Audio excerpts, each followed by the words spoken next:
Serangkaian HUT ke-230 Kota Denpasar, pemerintah Kota Denpasar menggelar seminar bertajuk ASN dan Kita di Era Disruption, Rabu 7 Februari 2018 di Gedung Cita Kelangan Isi Denpasar. Seminar sehari ini menghadirkan Profesor Renald Kasali sebagai pembicara yang juga merupakan founder Rumah Perubahan.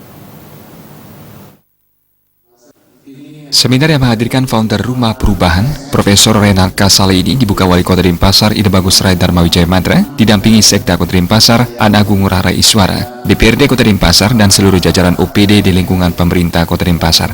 Mengangkat tema akselerasi implementasi Padmaksara berbasis Trita Karana, mewujudkan kebahagiaan masyarakat Kota Denpasar.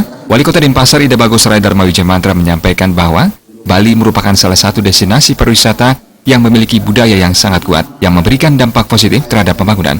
Masyarakat harus mengetahui tentang perubahan-perubahan di era digitalisasi yang terjadi saat ini, baik secara global, nasional maupun di Bali sendiri. Namun dengan tetap menjaga kebudayaan, maka kemajuan teknologi tidak akan bisa menggantikannya. Tapi setelah kita lihat tadi, kita dengar tadi, dan sempat berdiskusi juga tadi ya. Jadi intinya memang dunia ini kan terus ada perubahan teknologi terus. Sehingga ada yang beberapa hal yang kehilangan pekerjaan-pekerjaannya itu, tapi ada juga pekerjaan yang baru. Ya, tapi ada kata kuncinya tadi. Tapi kalau kita punya sumber daya dan sumber kebudayaan yang bagus, ini tidak akan bisa tersaingi dengan teknologi. Nah, sehingga posisi itulah yang harus diketahui oleh masyarakat kita ya, dan juga ASN kita. Sehingga dalam kebijakan maupun dalam segi usaha itu mereka ada suatu orientasi ke depan seperti apa. Sementara itu dalam paparannya, Profesor Renald Kasali menyampaikan bahwa dalam melakukan perubahan memang dipenuhi dengan dilema.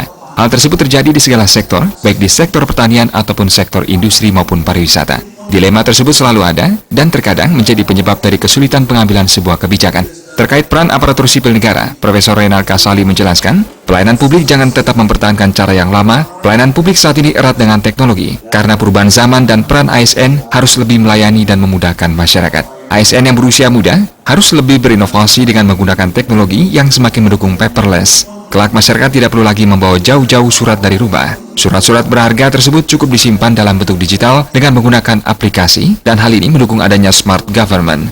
Dengan penggunaan teknologi, maka dapat mempercepat pelayanan dan memudahkan masyarakat. ASN ini harus lebih engage kepada masyarakat. ASN ini yang senior dan muda ini harus ada bridging, dan kemudian lebih menggunakan teknologi karena semakin paperless. Masyarakat kelak tidak perlu lagi menggunakan surat-surat yang dibawa dari rumah. Surat-surat semua bisa disimpan dalam bentuk digital. Ada aplikasinya. Ini menjadi smart government. Lebih jauh tentang disruption, Renald Kasali memaparkan untuk mengubah generasi rapuh menjadi generasi tangguh merupakan hal yang wajib dilakukan, dan keputusan itu ada di tangan generasi muda. Wawasan global harus dimiliki setiap pemuda Indonesia. Indra Wijaya